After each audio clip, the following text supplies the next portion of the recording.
Welcome back to Talking Shit, where we are talking all sorts of shit. Schitt's Creek, that is. Today, we are talking about Season 6, Episode 9, Rebound. And of course, I am joined by someone who always likes to tell people to have a rosy day. Stuart! Stuart, how are you? We're not doing Rosie Day. We're not doing Rosie We Day. shouldn't be. We shouldn't be. We absolutely shouldn't be. For one thing, reason is there for it to be a Rosie Day currently? Nothing. Oh, The world no is reason. awful. Absolutely. Yeah, The no. world The is world bloody is on fire. Yeah, it's a yeah. hellscape out here. But yeah, how I love Joclyn. I love her. How is that on their brand? Like you just know it's not going to work, right? You know it's going I to annoy feel the David. need to warn the listeners and you up front that I am going to be really mean to Jocelyn this podcast. I have Wow, almost nothing nice to say about her this episode, so really? it's gonna be brutal for her. Okay. I feel like we're gonna disagree on a few different fronts this episode, so I'm a little excited about it. But yeah, I this mean, so episode long is as we yes. can disagree. I'm Uh-huh. okay with disagreement, but so long as you do not like advocate for one certain character that is introduced in this episode today, I think I'll be okay with it. I think we'll be on the same page in that regard. Okay, thank God, thank God. Yeah. No, yeah, but this episode is a bit of a strange one. Hmm.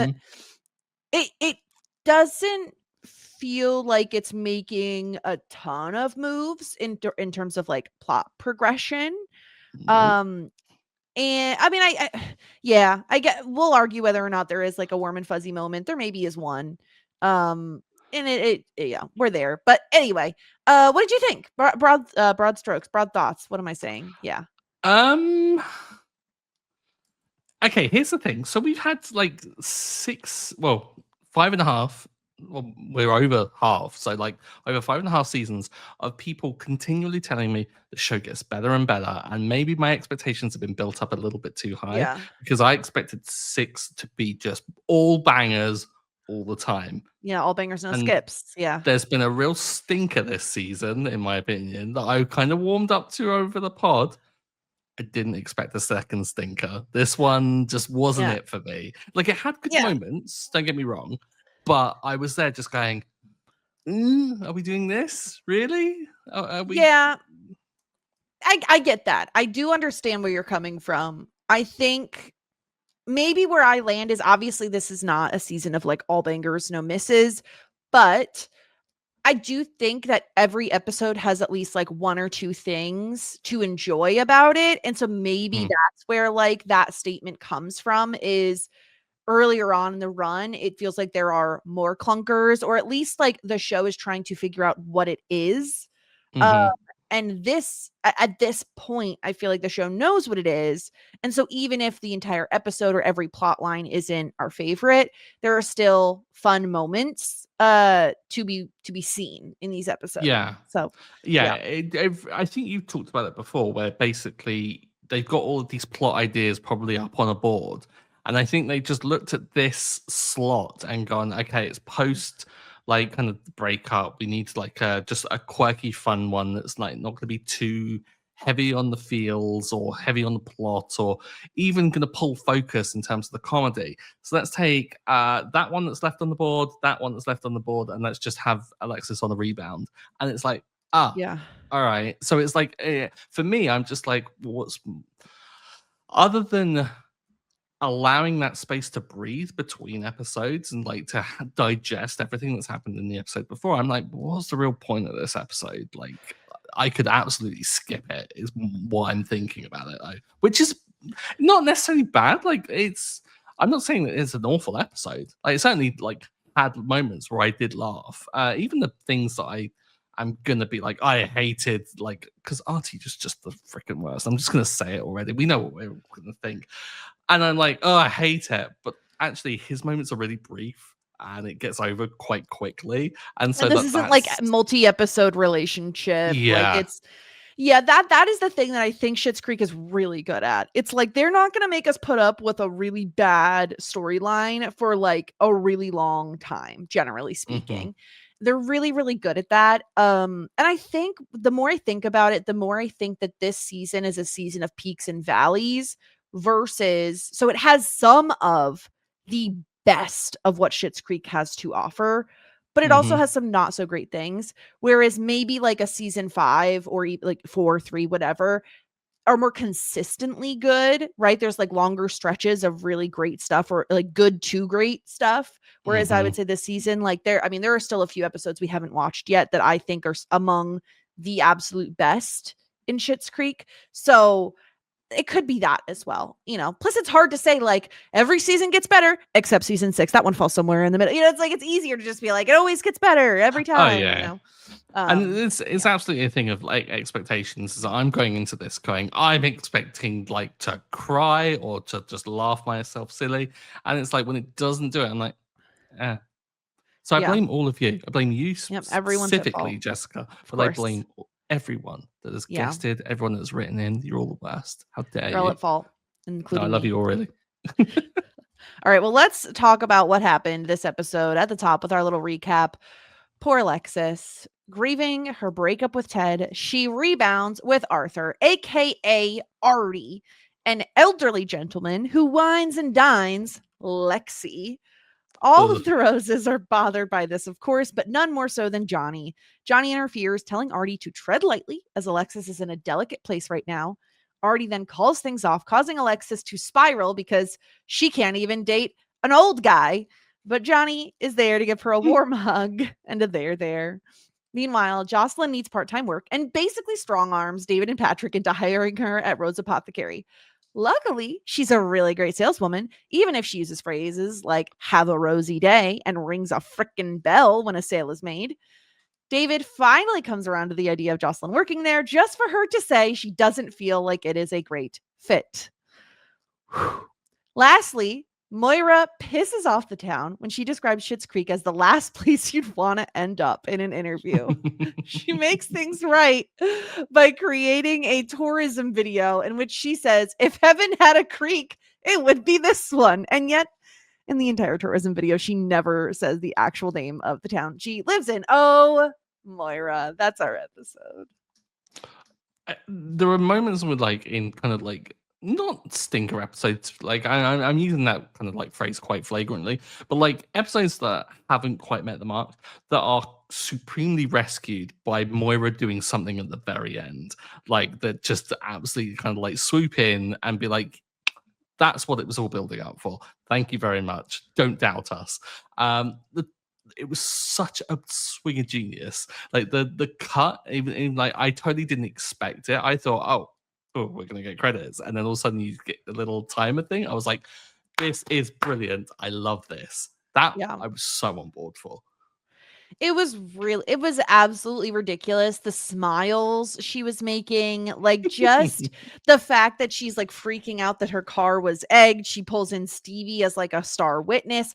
I love that Ronnie was having none of her shit and being like, Hmm. no, you did this. Like you say what you will about Schitt's Creek. It's inhabitants, it's community members feel very passionately about it, and they're not going to take this sort of nonsense. And this is very small town, Stuart. You can imagine Moira interviews in this article, and it gets posted to like the local Facebook page within 5 minutes, and Oh everyone yeah. is pissed.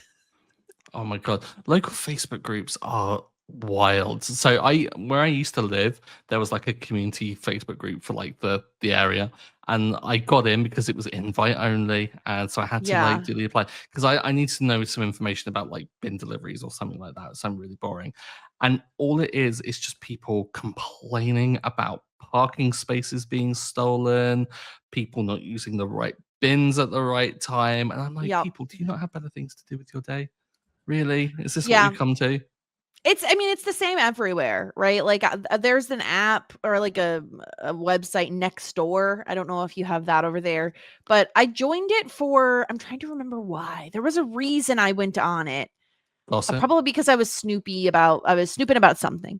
And I got emails about them, and I was like, these people have nothing better to do with their day than like complain about nothing.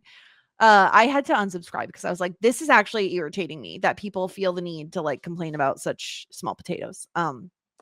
Yeah, But see, yeah. you've unsubscribed. I'm still a member of that old one. Mhm. I don't even live there anymore, and yeah, I'm still a member because I don't know why I find it like like when you see a car accident, you can't help but look. It's like it's that kind of like vibe. I'm like, Yeah. it annoys me.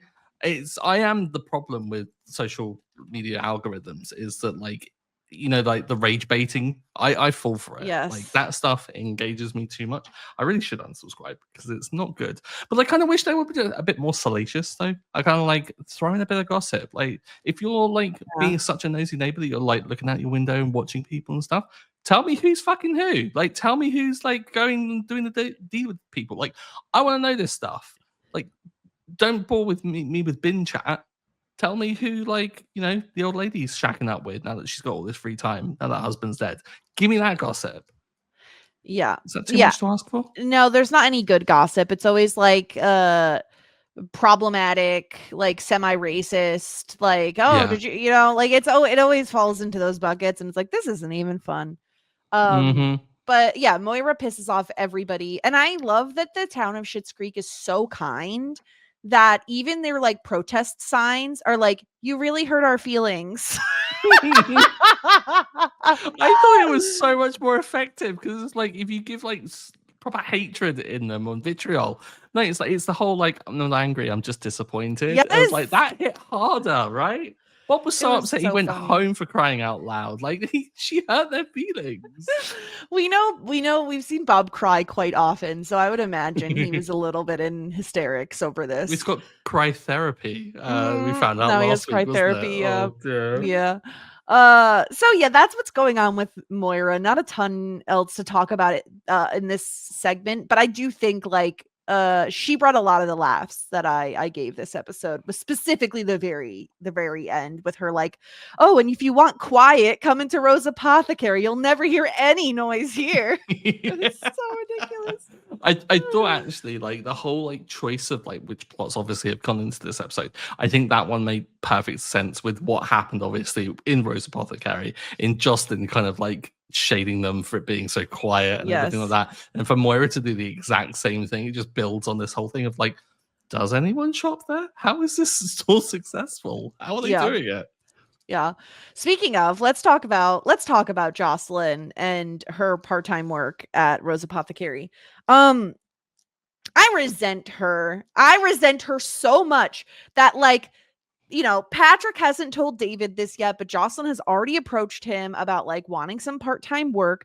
And she basically comes over and is like, well, I have a baby, I have no money, and I just got a second mortgage to support your father's motel dreams. So you basically owe me a job. It's like, get on out of here, Joclyn. And on top of that, to then say when she is already wearing like jeans and a blouse, probably from Blouse House or no, Blouse Barn. That was the other one, was Blouse House, Blouse Barn. Mm-hmm. To then say she's going to get more casual for work. And she shows up in what she knows is going to be an outfit that David despises, which is, I expect her to wear like kittens on a sweatshirt. That feels like Joclyn's aesthetic. But a random owl, there was an owl on her Don't sweater. insult the owl. The owl was resplendent. It's giving like third graders like favorite sweatshirt. Do you think that because like Joclyn like post baby is like quite petite and stuff, maybe she's just taking it from the lost and found in the school because it is Probably like from one of theirs. It's like, not only, here's the thing, I could maybe forgive the strong arming, but then she routinely insults the business in front of them. Like, just constantly, she does things that she knows they're gonna have a rosy day. In what world is David going to be okay with that? In what world? Mm-hmm. Like, she's a great saleswoman, don't get me wrong. The nipple butter thing, perfect job there, right? Like, oh, you'll go through it, you may want to get a backup, I'm living proof that it works, blah blah blah blah blah. Yeah, that was all great. I thought I guess the like social reinforcement of like someone that actually uses it and doesn't seem like they're trying to shill something, because like Patrick, as gorgeous as he looks, doesn't look like someone that really kind of like primps and preems themselves like with creams and everything. David does. He doesn't even moisturize and he wakes up looking incredible. We all know it. Exactly. He's one of those awful people. Whereas David does, but then David doesn't do the outgoing kind of like, oh, well, I regularly use this, because David's very aloof with the whole sales thing. So No, he says, let people come to you if they need. I would love to go into David's store. Let me just say, yeah. leave me be. If I need your help, I will ask for it, but don't bother me. I love David for this. Is this a whole like sitting in the car park waiting for it to look quiet before you go in kind of vibe? Yeah. This is the putting on headphones that are huge so that people specifically know not to engage with me. No. I think that's the worst method. You've got to wear small headphones and just block people out. If you wear large headphones, I swear it attracts more attention and people will ask you questions. I disagree because I have hair and people can't see the tiny earbuds. So they just start talking to me. Then I have to remove the earbud to engage with them. If you have headphones, it is like a bubble is around me. It's lovely. I think it's meant to be, but I find that when you're wearing like large headphones, people see it and they almost like it goes, oh, they don't really want to talk. I must think of something to make them. You must talk. just have an approachable face. I have been told. I don't know, like I thought Joclyn was like she excelled in this like really well. I do think the whole strong arming was a bit much. In her defense, it did look as if they were calling her over. So, like, jumping in on that made kind of they were clearly talking about her. So, like, okay, I will give her a pass for that. And I don't know, there is some truth to what she says, is that she is kind of tight on money from investing in their dad's business. David's fault. David is not Johnny. I just don't see how it is fair to then hold David accountable for this. Like, you owe me a job. And on top of that, her being like, oh, is it always this busy? When I've been in here, it's been just me. Like, oh, and people love when I say have a rosy day. I mean, in fairness, like she's not making it up. So I'm like, I'm okay to give her a pass on that. I realize I'm clawing at a reason for us to defend Joclyn here, because I thought she did quite well. Like she did a really good sales job. And I don't want to like she doesn't take the job. She is offered the job that she strong arms them into giving her. And she's like, it's just not my brand. I'm going to go be a tutor or something because that's better. It's more fulfilling because like she wants to get the fulfillment out of her life. Girl, sometimes you got to get paid, and who cares about what's fulfilling? You know what I mean? Well, like if this is a job that's offering you the money and it's right now, then take it. Are they offering her the money though? Because she did work for them as a trial, and Patrick didn't want to pay her. And I'm like, work is work, trial or no, nothing. That they should pay her for the trial, no matter what. Yeah. Absolutely, I agree with you there. Give her that. But yeah, I mean, not to take it afterwards. I mean, it was a bit of a slap in the face after strong arming. And the way she does it too. Oh, she had me pissed this episode. I was like, the audacity of this woman because let's not forget all the other times she has strong-armed David. Like, oh, throw me a baby shower last minute. Like, shit, seriously, why is it always David? Oh, go talk to one of my students who needs help. Do you think it's revenge for falling asleep on her during yoga? All that, I think it's like season 1. Like it's gotta be the crime right? does not fit the punishment. Then, like, I don't know. If someone fell asleep on me, I'd hate them for life. I'm like, get off me! I don't even want to talk to people, let alone you have them fall asleep on me. I just couldn't stand it, and like, I don't disagree that David's approach to sales is probably not going to give you the best results. Like, I can attest to that, but also, Joclyn, don't bite the hand that feeds you. Like, don't be a dick when you're the one who made them hire you. Like, in your stupid owl sweatshirt that you, in my opinion, purposely put on just to piss David off because you know he would hate it. Why is it okay then for everyone else to tease David? Like, we kind of, I like it when people tease David. I think it's because funny. David loves those people. You saying that he doesn't love Joclyn? I don't think so. If she did all this to me, I wouldn't love her. No. That's outrageous. You're talking about the woman who educated his sister, the woman who is His like sister, near enough not best him. best friends with his mother. Again, with his mother, not him. A woman who has done a second mortgage on her house to invest in his father's business. His father, not him. None of this has helped David. She asks and she takes and takes and takes and takes from David. And what does she give? Like took him to yoga way back when to help with his anxiety. Listen, one give favor, me that. And he owes her an entire salary. Get out of here. He fell asleep on her. Am I misremembering He was tired. that? He definitely did that. He did. Right? He did. Yeah. He definitely did. Yeah. So that's that storyline again. If not for a character in the storyline we are about to discuss, I mean, I guess we'll see what happens. Like, I think there is a strong case to be made for a disgruntled pelican being thrown in Joclyn's direction. Fortunately for her, we have a character like Artie, who is just so old. And he nasty. It's that character flaw, just being old. Like, it's not being that. Nasty. It's separate. Being old is just enough. That an old ass wrinkly man like him is like, hey, you know what sounds fun? Dating someone who could be my granddaughter. Beautiful. Yeah, perfect. That's nasty. Okay, here's the thing. He's old and gross. He wants to date a younger woman. We've seen it before, right? Like it's happened. It happens. It's gross, but it happens. Calling Johnny dad multiple times grounds for murder. Like, how are you calling him dad? It's freaking awful. Chill, dad. When you're a grandfather, do not call someone who is clearly generationally younger than you dad. Like, it's Johnny vile. Doesn't have grandchildren, you nasty old man. It's nasty. It's vile. Mercifully, on the second watch, I was really reluctant to do a second watch purely because of Artie. Because I was like, I just did not gel with this. Mostly, I think from a story thing, it just made... I felt like Alexis's character has taken like a lot of steps back in terms of like growth and personal development.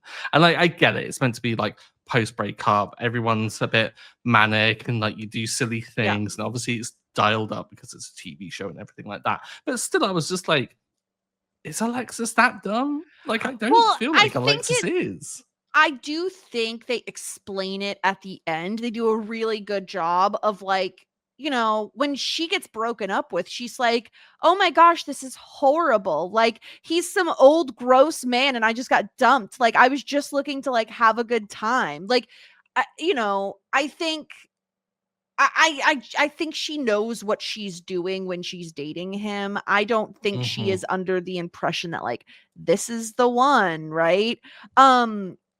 She says like, you know, I don't even know what I'm doing anymore. I was looking for a distraction because my heart is shattered. Like, and now I'm getting dumped by a gross old man. Like, it's just, I think that she knows what she's doing. She really was just looking for a distraction. And Artie, I mean, let's face it, Stuart, if you have someone as gross as he is and as old as he is, willing to like pay for things for you and like go out on the town and have some fun, I understand. Kind of, sort of, even though Alexis could date people her own age and get them to pay for her also. Yeah. She's gorgeous and she's stunning and she is like a catch. Like, she's grown so much in these past few seasons. But yeah, Artie is gross and Artie calls Johnny dad and Artie tells him to chill and then says, old man.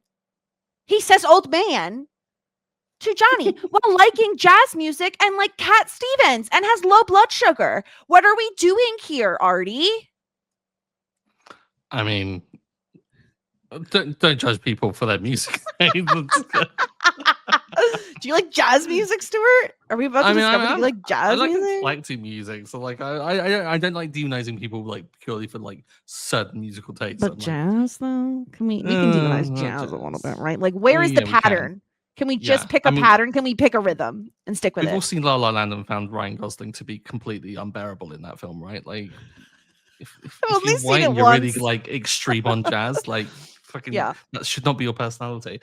But like, I don't know, like he is just objectively the worst, and he's meant to be.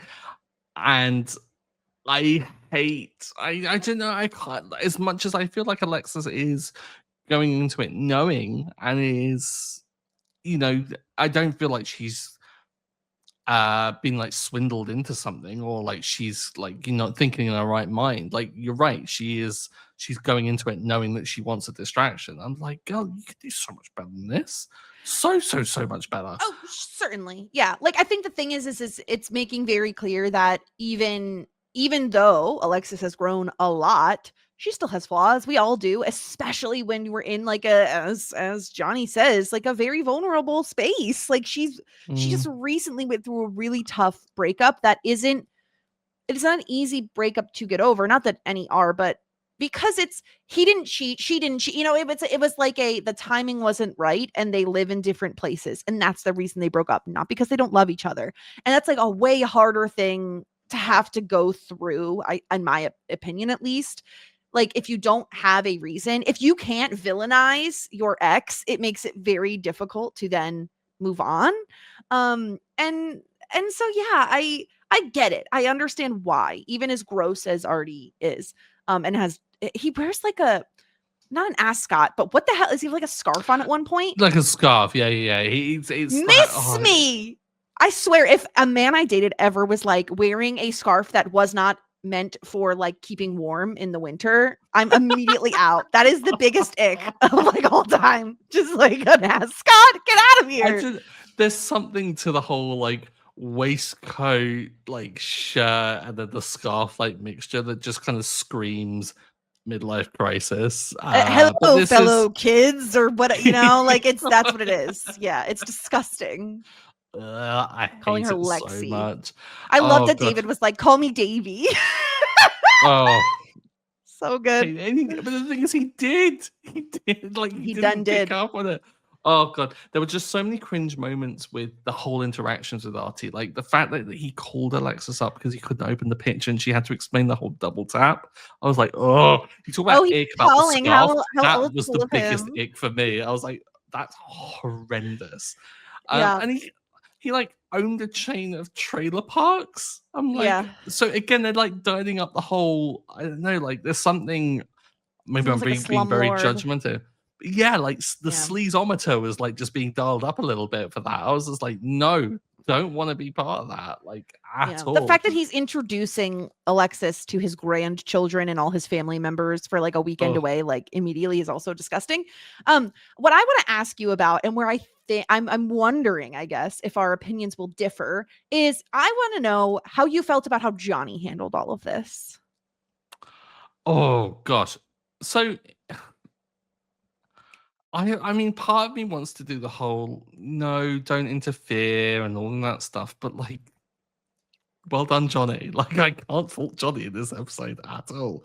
I'm like, yeah, step in, say the thing that needs to be said, and like help her out, because like, yeah, as much as she needs a distraction, it doesn't have to be this distraction. There are many other distractions out there.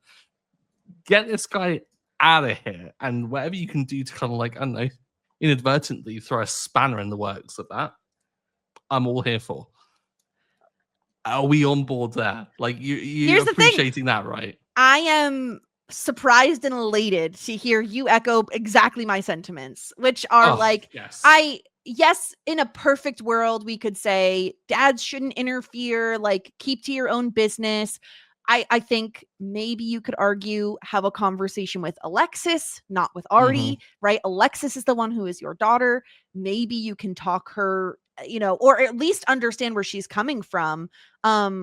Because while she has insisted to him that it is just like a fling, nothing serious, very casual, she, in the same sentence, then mentions going to visit his family's cabin and meet all of his grandchildren.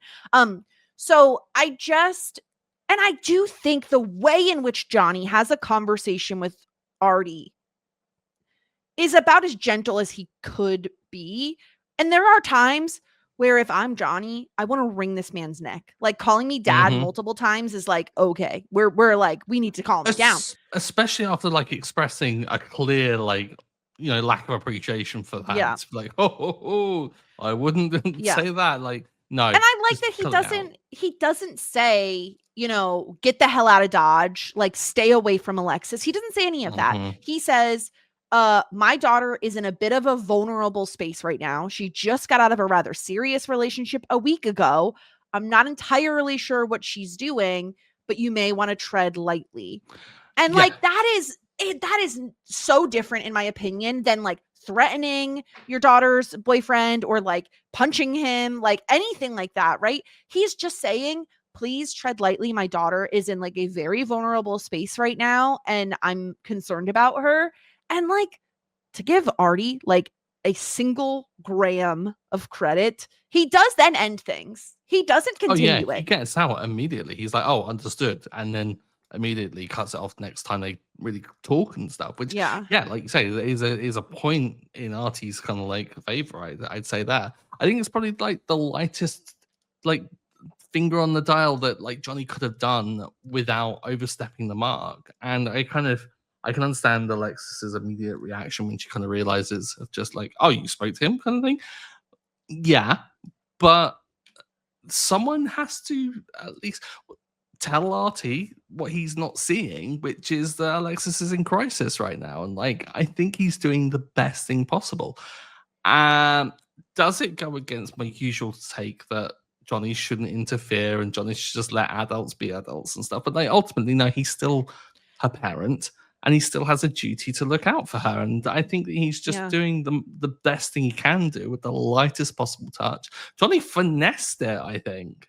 Johnny did really well. He really tried to level with Artie in a way that was not forceful, but also was like, I don't know if you were aware of this. And like, I don't think my daughter would normally be dating you if she wasn't in such a vulnerable place right now. And I also really loved his explanation to Alexis, which was, in the past, I have not been around, because her argument was, I've dated way worse guys than this guy. Like, and you didn't do anything. And he says, well, I wasn't there back then. I was not there for you. And now I want to be. I want to protect you. And maybe I was overzealous, but I had to I wanted to make up for lost time. Right.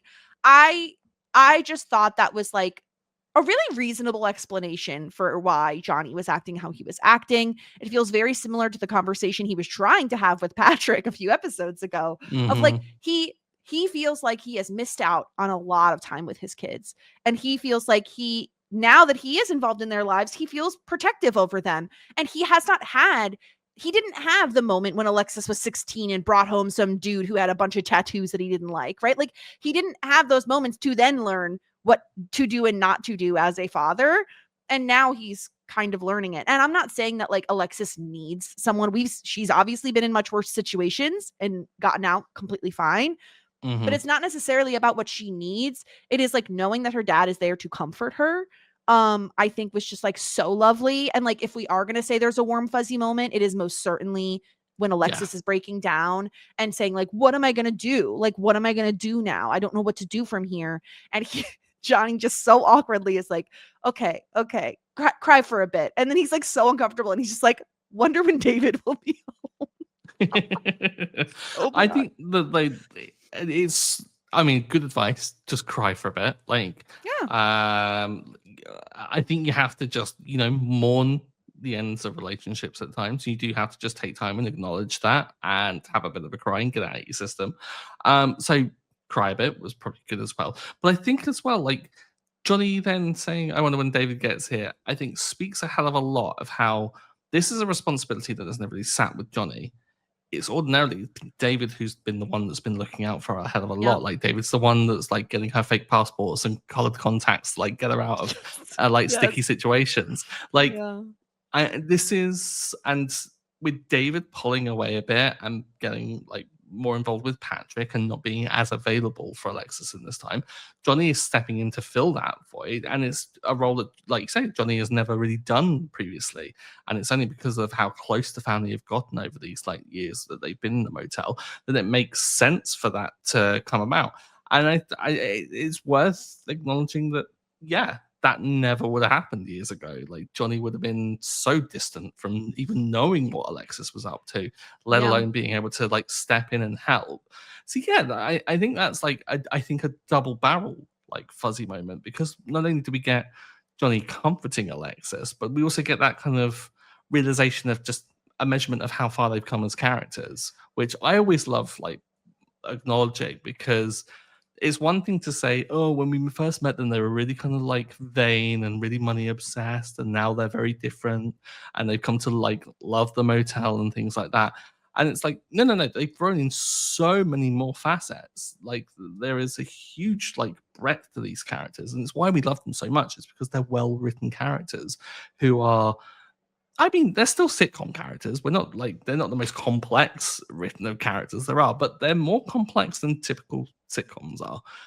And Yeah. so for Alexis to have all of that, and then for Johnny to like have all of that, and it all come to a head, and for you to go, ah, I see where the flag is now compared to where it was. It's a really good moment. So Yeah. I've kind of warmed up a little bit onto this. As always with these, when we talk about it, it's like coming in and go, oh, it's a stinker. And it's like, actually, I think it's a lot better than what I give it credit for. Yeah. I think in a different sitcom, in a different show, Alexis maybe dates Artie for multiple episodes, like, or Johnny like threatens to punch him, or, you know, like there is, or Artie is like very defensive and doesn't break up with Alexis. Like, I think there are ways this could have zigged instead of zagged. And I really appreciate the show for that they didn't belabor this, that they really just nipped it in the bud. Already got the message. He's like, I could date other younger women without dads who are, you know, approaching me. I'll go find them, I guess. So at least that happened. And I know, like, I feel like a little bit of a hypocrite at times, because I do normally very much dislike when a father is like, my property, my daughter. I just think the way in which Johnny does it is trying to be as sensitive and delicate as he can be while also protecting Alexis. Even going to talk to Twyla and being like, what do you know about this guy? You know, what's the deal with him? Where we get the Twyla backstory of he dated my aunt when I was a baby, and I remember because that's the year I got a lighter for Christmas. He held her as a baby. The age thing came up so badly. It's so gross. I feel like he was doing a protective dad thing, but it was less of a controlling, like a need to, like, you know, kind of understand and like be aware of everything, and just more like, I feel like I need a bit more oversight over this. So I'm going to ask Twyla for like a little bit of additional information, and I'm going to flourish like this information out to Artie and just be like, right, here's the full lay of the land here. Yeah. Make an informed decision, my guy, and allow him to do that. Now, if Artie had kept with that, I could see it going down a different route. But I don't know. Like, I'm not sure whether it was just Johnny having a good insight read on this guy, of just knowing that he's there for a fun time, not necessarily an intense time kind of thing. And maybe it was too much emotion. Johnny isn't the threatening type anyway. Like, he's never going to go up to someone and like threaten to beat them up or threaten to like do something else. Like, he generally is trying to go in a little bit with like his heart on his sleeve. Like, let me level with you, guy. Like, here's what I'm thinking. So I really adore Johnny this episode. I really think he's doing the right thing. Specifically also being there for Alexis after the fact and trying to like console her, right? Like coming clean after she catches him and knowing that he has a mobile home business or whatever. I just think it's lovely. I love his and Alexis's relationship. I just think it brings me back to when Alexis was going to go to the Galapagos, and it's like, but they're going to team up on my dad. Like, David and Moira are going to team up on him. He needs me. And again, to like talk about like how far they've come as like their their relationship, like the whole milk thing, the stealing of the sunglasses. Yeah, like, I love that we've got to see these two particularly grow closer together to get to the point where she's worried about them teaming up on him, and like, yes, he certainly is one of the big reasons as to what she's going to miss if she had gone to the Galapagos. So yeah, warm fuzzies. Yeah, I'm actually I'm inclined to say that this episode's got quite a lot of them. Yeah. Okay. Anything else before we jump into some feedback that we got? Oh Lord, I feel I don't know, just like we have to just acknowledge Moira's cry when she acknowledges the eggs. That's the only thing that I have to say. And I will say it does flag with me just that Stevie doesn't really have much to do in this episode other than just being a bystander in this whole she's just process, around. Yeah. which is a lot of what Stevie's done this season, which is again, I don't know, like season 5, I think we were spoiled on a lot of Stevie stuff. So we're lacking a bit of that. But I think, Moira's reaction to the eggs was just enough of just like, oh, unless it's just departed its ovum onto my card, like randomly. I'm like, no, don't say that. It's just like, oh, God. So good. Okay, let's get into some feedback. We got a really lovely email from listener Shania. I hope that it is pronounced Shania. Let me know if it's not. Thank you so much for providing us with such an amazing podcast. I started listening about 1 year ago, and every Friday I still look forward to a new episode. Your show has been with me through my studies, my internship, and now as I begin my master's degree. First of all, Shania, congratulations. That's really incredible and difficult and just admirable. Even today, after having all 4 of my wisdom teeth removed, a truly awful experience. I've been there, Shania, and I also had an awful experience, and I wish you nothing but the best. And truly, I hope you recover and have an easy time. Don't drink out of straws. That's my one bit of advice. Ice cream, is that acceptable? Is that the recommended thing? Yes, soft foods for a long time. Also my other advice, again, I don't know when this is getting to you in terms of your recovery time. Don't eat anything that you like really, really love, just in case there's a bad reaction. I had a really bad reaction to one of the medications I was on, and I can't look at orange Jello the same way. So just, something to keep in mind. I turned to your podcast for comfort and listened to a few episodes from season 4, my second time through. You always make listening and Schitt's Creek itself so much fun. Of course, Alexis is the best. I'm so glad to have been on this journey with you. Please don't stop recording. You're such an amazing duo. I'd also love to hear your take on Dairy Girls, or even better, Modern Family, or of course, any wholesome sitcom. I'm truly grateful that I stumbled upon your show. Thank you for all the laughs and being for such a constant source of joy. Kind regards, Shania. P.S. Why the hatred towards hiking? I had it in my Tinder profile, and now my boyfriend and I go hiking every second weekend here in Switzerland.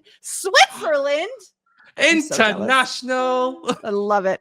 I've attached some pictures as it's not a bluff. We did receive the photos and they are beautiful. You two are amazing. Thank you for everything. First of all, Shania, thank you so much. This email literally made me want to sob. It was so kind and lovely. And to know that someone listened to our podcast like twice is also just insane in my brain. It doesn't compute. Also, I hate on hiking simply because it is in everyone's dating profile. If you actually like hiking, I feel like that's different. But don't pretend to like hiking just for the internet, Yeah, like for the benefits of the listeners. Like, I mean, like the photo evidence does attest. This is some serious hiking. Like, and it's beautiful too. There's altitude. There's like big clouds, like top down. Wildlife. There's a cow. Like, there's a cow. It's incredible. I don't know why that's really funny. There's a cow? And there's other cows too, but I don't know if they're different sorts of cows because they're not like the American cows that are like, white and brown and stuff. I don't know what type of cows these are, but they're like all one shade of brown. Yeah. They're cows. I'm really hoping that I just missed like you looking at a sheep or something and be like, yes, what the hell? But look at the back. I mean, I know you all can't see the photos we're looking at, but like truly, if I lived in Switzerland, maybe I would hike too, because these views are just incredible. Yeah, that's the thing. Like, I think you've got to have the environment to like really do a proper hike. Like, friend of the pod, Melissa, like lives in British Columbia, and it's like, apart from bears, hiking gorgeousness. Like, if I lived there, I would want to like hike all the time. And by the looks of it, Switzerland. So you don't have bears, right? Like you don't. We don't have any predators. Like the most dangerous creature we have is the badger. Like that's about as dangerous as it gets. Honestly, green and pleasant land over here. It's Do you know the bear rhyme? The bear rhyme? So because there are different types of bears. So like you react differently to like brown and black and gay men. If it's brown, flush it down. I'm like, no, that's not the bear. If it's yellow, let it mellow. If you see a Winnie the Pooh, let him mellow. Let him hang. Oh, that's the most shameful thing I've done on this one. I know that you're like, if it's like, just never climb a tree, but I don't know if that, I don't know a Bears rhyme can about climb. that. Yeah, so it's because there are brown bears, black bear, or like grizzly bears are the same as brown bears, and then there's black bears, and then obviously polar bears. So the rhyme is, if it's brown, lay down. If it's Okay. black, fight back. Like make lots of Okay. noise, because they're Yeah. scared. If it's white, good night, because you dead. Wow. Yeah, I have heard that, like, if you do encounter like grizzly bear, the only thing you can do is just like lay down, cover your neck, yourself. and just hope that it gets bored. Yeah. And it's like, wow, that's the scariest thing. And like, yeah, polar bears, one of my favorite facts is that people in like Alaska and things, and they leave their cars unlocked at night so that if like anyone's walking and you encounter a polar bear, you could just like hide in someone's car. I was like, that's good community stuff. Serious. Yes, I have heard the same thing. Recently, actually, I watched the documentary Grizzly Man, only because friend of the pod, Grease Leader, is doing the top 100 New York Times movies, like a cinema in the past century. I don't know the name of it, but she's covering every single movie on that list, and Grizzly Man was one of them. And it is a documentary about Timothy Treadwell, who is basically like a bear enthusiast who lives among the bears in Alaska for like over a decade. And I was like, this guy's so stupid. It's just like, these are terrifying bears. Like, what are you doing, you dumbass? Anyway, it doesn't end well for him. I mean, spoilers for the film. Does he get eaten by a bear? Oh, they tell you immediately in the beginning of the beginning of the documentary. Yeah, he gets attacked and killed by a bear. I'm shocked. Who would have thought? Who would have thought it would have happened? Yeah. But anyway, so yeah, if it's brown, lay down. Don't engage. If it's black, it's usually going to be more scared of you than you are of it. I think there is maybe like a sub rhyme somewhere in there where it's like, if there are babies, definitely do not engage. Like if it is a mama bear and there are little cubs, get the hell out of there. Just get the heck out of there. I follow this YouTuber, she's Akari Espe. She's like a fitness YouTuber, which is weird for me to follow because I am not a fitness person at all.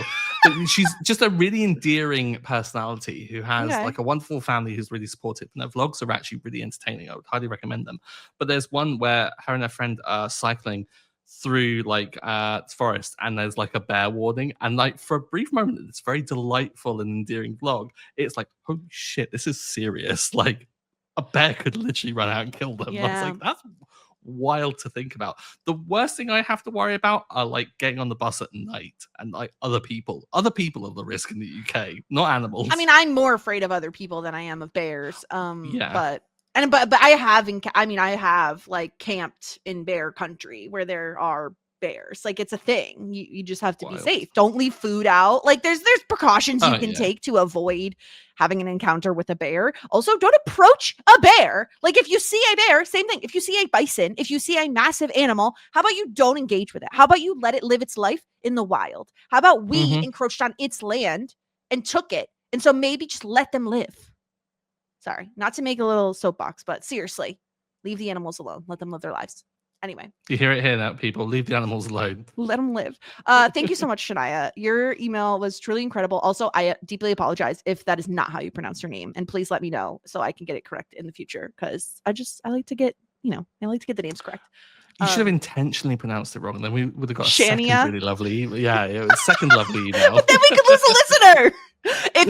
If you are named after Shania Twain, I don't know if you are, but if there's a chance she is, because depending on how old she is, right? Like there's a chance. If you are, I just want to let you know Shania Twain was one of my first CDs of all time ever. So she holds a very dear place in my heart. So anyway, that's it. Okay, moving on. If you want to send in an email, please do so. Talking shit.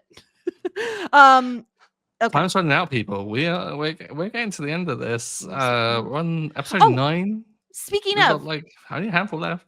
We should tell Shania, Dairy Girls. I don't think has been covered by friends of the pod. Has been covered by friends of the podcast. Go check it out. Our friends Melissa and Aiden, actually European Aiden over there. So there's a connection. Some He is Irish, so that makes sense because of Dairy Girls. Anyway, love Dairy Girls. Absolutely adore the show Dairy Girls. We wouldn't cover it because our friends have already covered it, but go check out the podcast they did over on Pusher Recaps about it because it was very, very fun.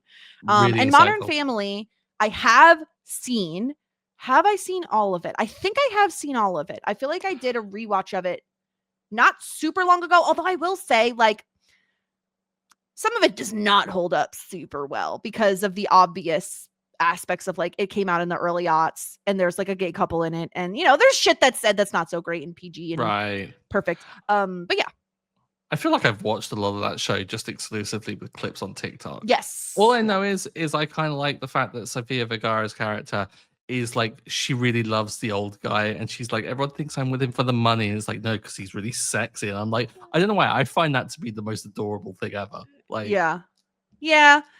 There's a lot that's like, ugh, but there's some fun stuff too. It also has the trope of like the kid who's like smarter than everyone and like sophisticated. It's like kind of annoying. Is what it is. But anyway, we do have something in the works. We'll keep you all apprised on. But let's get into our ratings here. First, Simply the Best. This is an easy one for me, and it's going to Johnny. I loved everything he did this episode. I don't know that there is a more worthy person. Like, I just think he's very sweet. He has such a lovely moment with Alexis. He handles everything so delicately. I adore him. He's getting my point. I can't disagree. It's Johnny, and no questions like about it. It's, I don't think this. It's kind of I don't know, words. Can't do my words right now because I've like got too many thoughts. But like, the idea is that Johnny, I think, is going to get a disservice because I think, looking back on this, there isn't really another candidate in this episode that I would really nominate other than Johnny. So I feel like it's a winner by default. But what Johnny did in this episode, I think, absolutely deserved it. And so I don't want it to be considered a disservice like to that. Like, he doesn't win by default. I think he wins it on his merit of what he did. But yeah, I just had to articulate that thought once I could. Without spoiling anything about where we are in the point totals for these characters, Johnny has had a lot of activity, like negative and positive, which I just think is so interesting. Like, I feel like this is the most activity he has had in a season so far. That's good. I mean, because like, I think like seasons 2 and 3, he was a bit of a not non-entity, but he was just someone that just never really got a sniff in with any of the points. Yeah, exactly. Okay, let's talk about the disgruntled pelican, because I guess the question is, are we allowed to include Artie? Exactly. We know he's not coming back. Like, this is he is only here. He is a one and done. So I want to know your thoughts. What do you think? I feel like we should, purely so that you have something to like perhaps question and not automatically give it to Joclyn. Like, I feel like that's the only thing that might give her a save right here. Let's say that he is allowed to be put down. How does that change your decision, Jess? I guess let me talk it through. So Artie is a gross old man who's dating someone much younger. He repeatedly calls Johnny dad, which I do not like. He calls him old man as well, which is also just disgusting.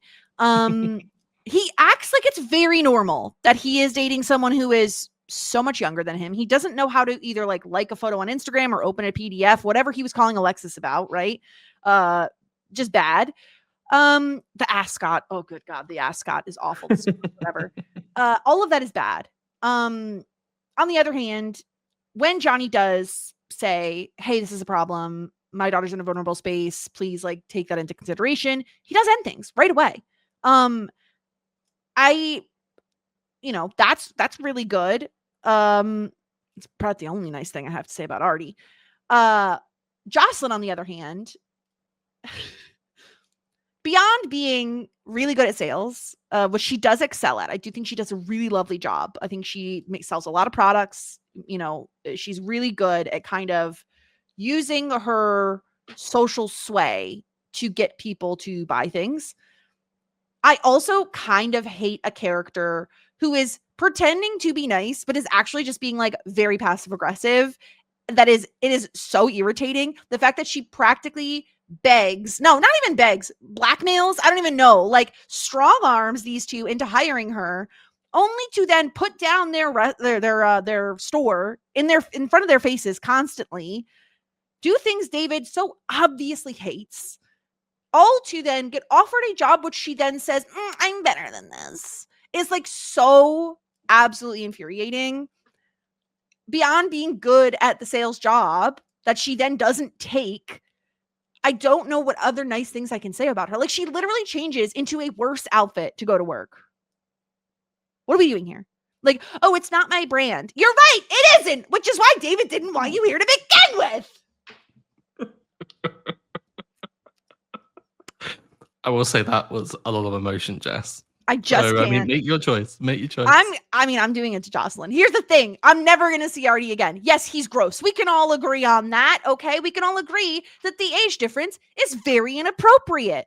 It's yucky. It's yucky, okay? Mhm. Like, if, I don't mean to be crass, but I'm about to be. If you have children in the car, please just pause for a second until they're not around.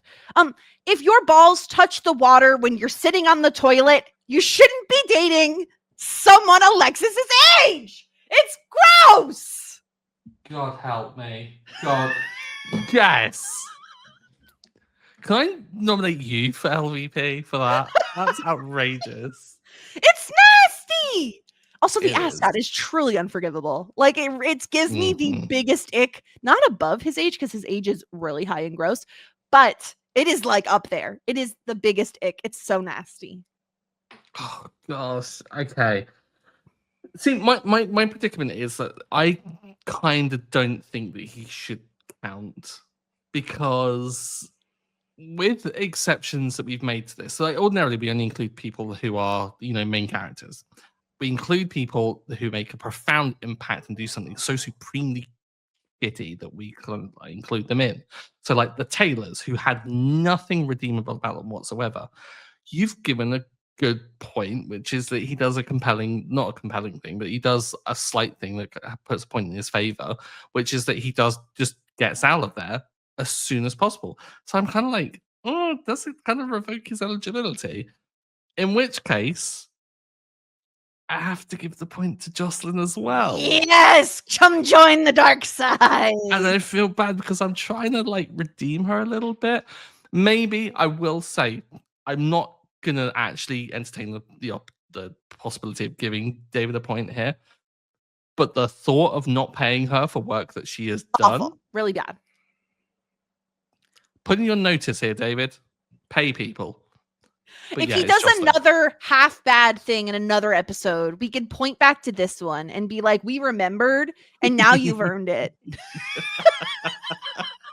Watch me give David LVP on his inevitable wedding day because he does one thing wrong.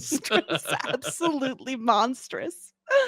Oh my gosh. So yeah, I'm so happy you're on my side, because she just totally pissed me off. And the best part was, I'm fairly certain Will, my husband, watched this episode before I had rewatched it. So then we watched it together, or rewatched it together. And I'm pretty sure throughout the entire episode, he was like watching me whenever Joclyn was doing anything, because he was like, I wanted to see what your reaction was going to be, because I think she sucks. Messy, Will. Messy. I love it. Yeah. And he loved Johnny this episode. That's no surprise. Yeah. The least surprising thing ever. The other great news, though, is this episode, we were blessed with not one, but 2 Moira wigs. We are making up for lost time. Let's talk about the first one, which is when Moira discovers the egg catastrophe on her car. She is wearing what at first appears to be a silver bob straight with bangs. However, there are some little pieces of blue, teal, pink, purple. Mm-hmm. It's all underneath. It's it's like a dye job that then has been replaced with something else, but it's a wig. Is it a wig under the wig? Is she layering them? Who knows? There's mystery to this. I feel like this wig in itself tells its own story. Yeah. Compelling I loved stuff. It. I really love this wig. I think it's fun because it's not your typical just normal gray bob. There are other elements to it. It's very fun. The outfit though looks very heavy. It looks very kind of weighted. The outfit looks like chainmail. I would not want to wear this. It looks and she's wearing about 7 necklaces. So yeah. So it literally is heavy. Poor Nick. The second wig is the one that she wears during the Oh my commercial gosh, that she this screen shoots. grab. I had to grab the Iconic. moment where she is, I can't call it anything but grimacing at the camera at the cafe. This wig, it looks like two wigs had a baby. Like a blonde wig and a black wig had a baby, and then someone took hedge clippers to the bangs. Yeah, the fringe is off. It looks like they've had a baby, and again, cover the baby's ears, people. But like, not all babies are pretty, and this one's a fucking ugly baby. There are ugly babies in the world. Oh, yeah. This is an ugly baby. Yeah, this is not the look, but I love it. Oh, have you seen the TikTok trend of? You were gonna ask if I'd seen someone's ugly baby, and I was like, we're recording. Have you seen the trend where someone they like show their parents a photo of an ugly baby, and just for their parents to be like, oh, and then they're like, oh no, they'll say, oh, look at my friend's new baby, and the parents will be like, oh, and they're like, I'm on FaceTime with them right now, and immediately they're like, oh, the baby is so cute, and they're not on FaceTime, it's just a photo of an ugly baby. That's awful. It's incredible though, because they'll go like, ugh, and then they'll go like, oh. It's incredible. It's so funny. Oh, what a lovely baby. Grim. It's really funny, and I really enjoy. It's very messy and funny. I enjoyed it a lot. I enjoy it more than I enjoy when people make their children cry. I just feel like they're sadists. What's wrong with you?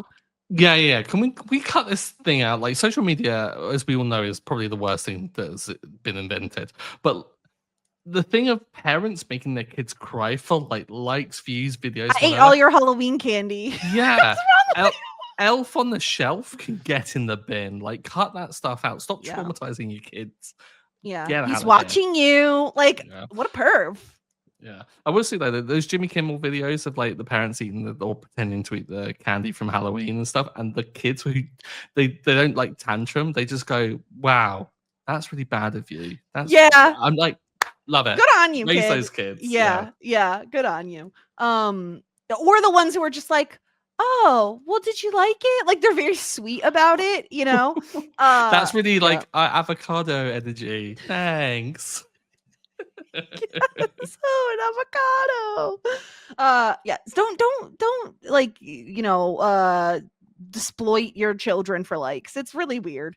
Exploit? What did I say? It doesn't matter. Anyway, moving on to tier ranking the episode. I don't know, Stuart, has your opinion on the episode changed as we've talked about it? I feel like you've come up a little bit on it.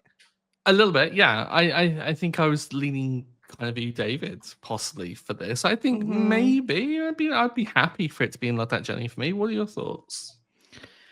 Okay, so we have the 3 storylines. I think the Moira storyline is only really funny at the end. Like, the very, very end is the only redeeming quality of that storyline for me. Yeah. I think similarly, the Alexis storyline is only redeemed at the end because of the Johnny Alexis stuff. And the David Patrick stuff is kind of meh, because Joclyn just pisses me right off. It's tough. I would argue either very bottom of Love That Journey for me, or the very top of You, David, which currently has nothing in it, so it would be at the very top. But I think it rides the line for me personally. But maybe if we want to say, because if Love That Journey for me is average and You, David is like, there are some like 2 good moments that I think this episode has, not just that's one.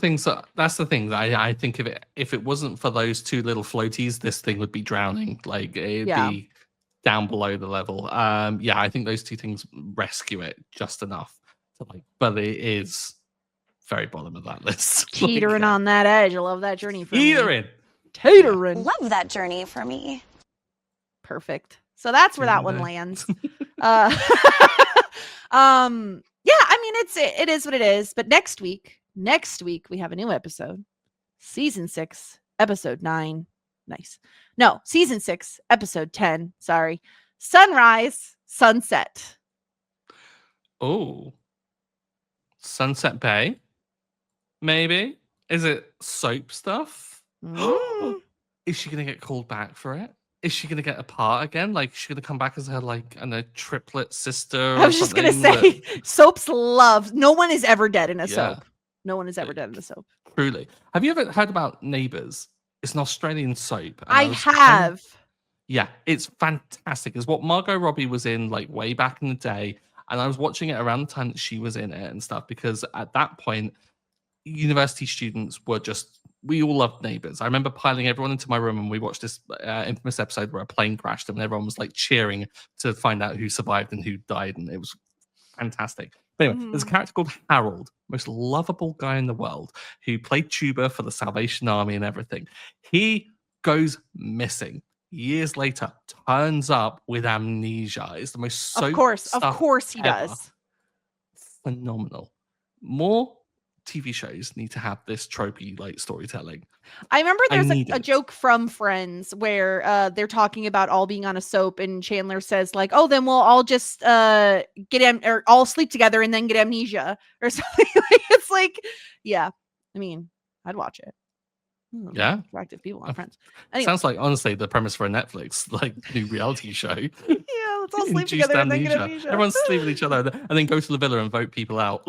Yes, perfect. Love it.